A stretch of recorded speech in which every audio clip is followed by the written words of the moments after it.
artis dalam kasus ini. Selain mengamankan 2 orang artis sebagai korbannya, polisi juga mengamankan 2 orang yang diduga sebagai penyedia jasa PSK online. Berawal dari pengembangan kasus mucikari RA yang juga tersangkut kasus prostitusi online beberapa waktu lalu, petugas mengamankan 2 orang artis yakni NM dan PR sebagai korban, sementara 2 orang lainnya yang berinisial O dan F diamankan petugas sebagai tersangka. Keempatnya diamankan di Hotel Bintang 5 di kawasan sekitar Bundaran HI. O dan F merupakan penyedia jasa bagi para penikmat jasa prostitusi online yang di dalamnya terdapat sejumlah artis ternama. Untuk tarif yang ditawarkan pelaku, yaitu berkisar antara 50 juta sampai dengan 120 juta untuk per 3 jamnya. Kini NM dan PR masih berada di ruang pemeriksaan Bareskrim Mabes Polri. Dengan manajer atau artis ya lewatnya dan itu mereka tidak langsung, mereka betul-betul kebetulan korbannya adalah artis dan juga model dan juga catwalk, dia model pakaian begitu atas nama NM dan satu lagi PR.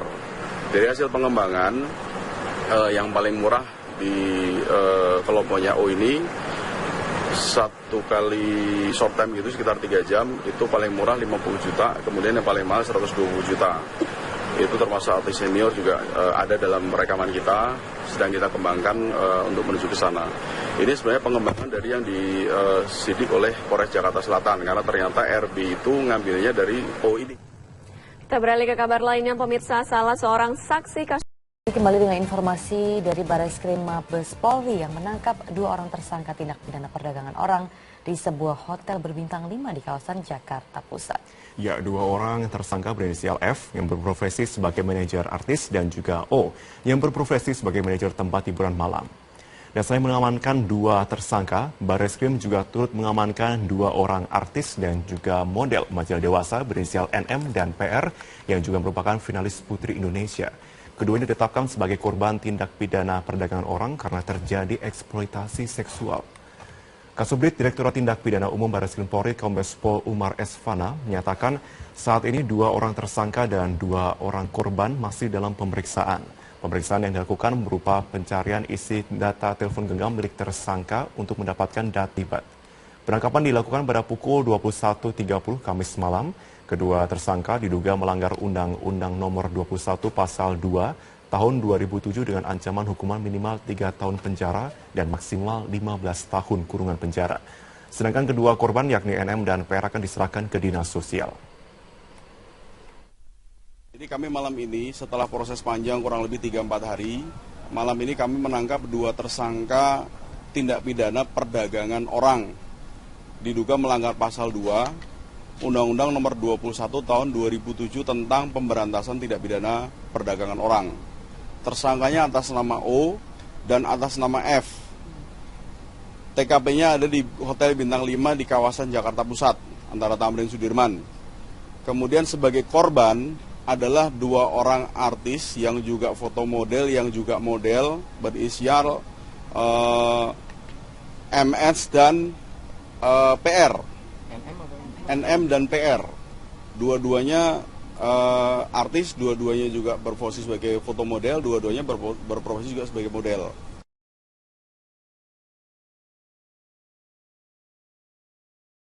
Hasil mengungkap kasus prostitusi yang melibatkan artis dan model berinisial NM dan PR yang tengah melakukan transaksi di sebuah hotel di kawasan Jakarta Pusat malam kemarin.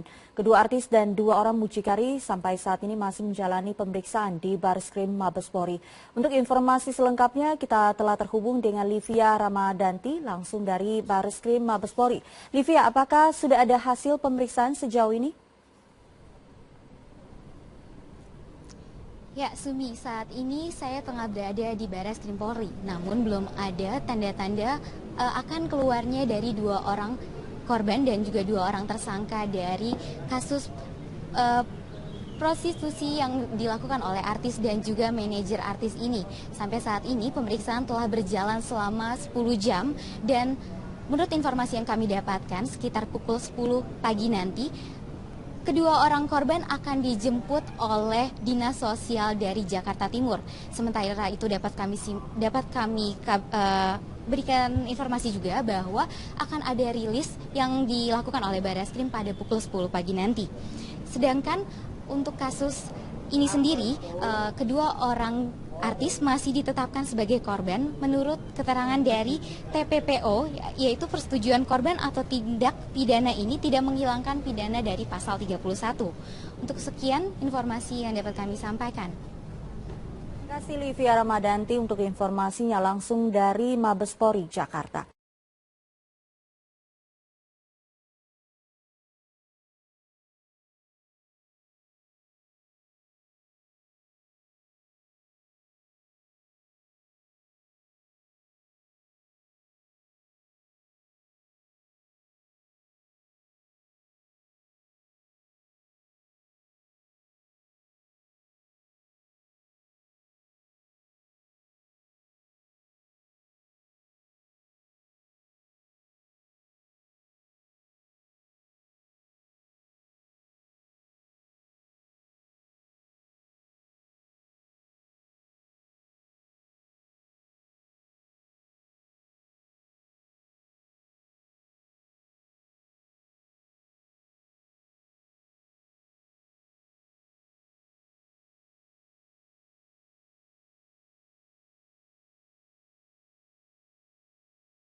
Tentunya yang menggiurkan artinya apa? Ditawarin dengan pekerjaan yang mudah, kemudian mendapatkan keuntungan dan lain sebagainya. Tentunya ini menarik mungkin bagi dia, dan salah satunya mungkin yang mereka hubungi juga sudah ada yang pernah praktik yang serupa gitu. Oke, dan hari ini kita tidak sendiri, tidak berdua saja nih Pak, maksud saya kita bersama dengan beberapa orang korban di sini. Mungkin Bapak bisa tunjukkan salah satunya yang berusia 14 tahun, karena kita ingin menggali sebenarnya apa keinginan dari korban tersebut untuk mendapatkan uang lebihkah, sebenarnya seberapa perlukah ia mendapatkan uang lebih? Yang mana nih Pak? Jadi ini adik-adik kita korban ya, ini adik-adik kita korban, kasihan sama mereka gitu ya. Salah satunya nih adik kita yang berumur 14 tahun, kebetulan juga dia sudah mengambil. Jadi ini tentunya kita juga prihatin dengan kondisi seperti ini. Kami juga lagi menggali apa sebenarnya yang mereka menjadi tertarik untuk menjadi ikut dalam kelompok itu, sehingga mereka diperdaya kalau menurut pendapat kami untuk mendapatkan keuntungan melalui cara-cara yang tidak benar gitu. Oke. Mohon izin Pak, saya untuk mewawancari satu orang korban di sini mungkin yang berusia 14 tahun.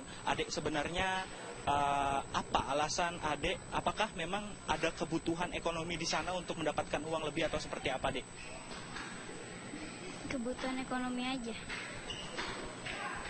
Kebutuhan ekonomi aja. Kebutuhan ekonomi seperti apa? Apakah memang kebutuhan untuk sekolah ataukah untuk kebutuhan hidup keluarga atau seperti apa, Dek? Kebutuhan sekolah sama keluarga. Memang adik menjadi tulang punggung di keluarga? Enggak juga sih, cuman bantuin doang, bantuin mama lah.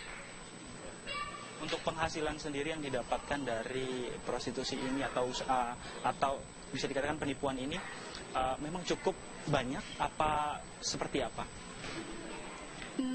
Biasa aja. Mungkin per bulannya bisa mendapatkan uang ekstra berapa, Dek? Tergantung. Rata-rata? Belum pernah sih, aku baru. Ya, terima kasih banyak. Bapak mungkin bisa dijelaskan ke masyarakat sebenarnya benarkah sebanyak itu uang yang didapatkan oleh para korban ini, atau sebenarnya nilainya tidak seberapa bila dibandingkan dengan pekerjaan lainnya, Pak? Ya, sebenarnya kalau menurut data hasil penyelidikan kita yang kita sudah kumpulkan, mereka ini ada bervariasi ya. Kalau mereka di booking di dalam, mereka mendapatkan kurang lebih 800. pembayaran transaksi itu dia hanya dapatkan kurang lebih 600, artinya dia hanya dapat 20%. Dari 800 dia dapat 200, yang sisanya adalah si germonya lah istilahnya itu. Disitulah yang saya pikir dia tidak sebanding dengan pengorbanan dia, dalam arti pengorbanan dia secara moral dan sebagainya, dia mengorbankan itu, tapi dia nilainya cukup rendah. Walaupun itu seandainya nilainya tinggi pun, saya pikir ini tidak sebanding dan tidak tepat, karena ini pelanggaran kan. Secara asusila juga nggak dibenarkan, dalam undang-undang pun tidak dibenarkan. Tentunya hal ini yang memprihatinkan ya, kondisi yang seperti inilah, mungkin karena tuntutan ekonomi, gaya hidup dan sebagainya, sehingga mereka mencari jalan pintas. Dan kebetulan ada beberapa, awalnya dia mengenal lewat Twitter oleh beberapa orang sponsor, kemudian oleh sponsor ditawarin untuk menjadi satu kelompok yang nantinya itu direkrut dalam satu website semprot.com itu gitu. Terkait dengan tersangka, mungkin ini jadi pertanyaan terakhir Pak. Tersangka ini merupakan atau melakukan tindak penipuan lewat media internet. Apakah akan dikenakan ITE juga, atau justru akan lebih banyak dikenakan kasus atau pidananya Pak? Ya, ini memang kebetulan menggunakan teknologi IT ya. Namun demikian kita dalami karena korbannya ini lebih spesifik pada korban anak-anak di bawah umur. Artinya kan ada undang-undang sendiri yang mengatur tentang itu. Di dalam Undang-Undang Nomor 35 tahun 2014 tentang perlindungan anak ini, di dalam pasal 76E, kemudian pasal 88 itu juga melarang tentang adanya eksploitasi anak-anak untuk kepentingan ekonomi dan sebagainya. Kita lebih fokus ke sana. Kemudian yang kedua, kita juga kenakan masalah prostitusi di dalam KUHP. Ini yang akan kita kembangkan. Kalau memang IT, kebetulan sarana yang dia gunakan untuk mengakses seseorang bisa mendapatkan layanan atau prostitusi tersebut. Pak Heru, terima kasih banyak atas waktunya. Pemirsa, kita harus mengapresiasi apa yang Polda Metro Jaya telah berhasil ungkap.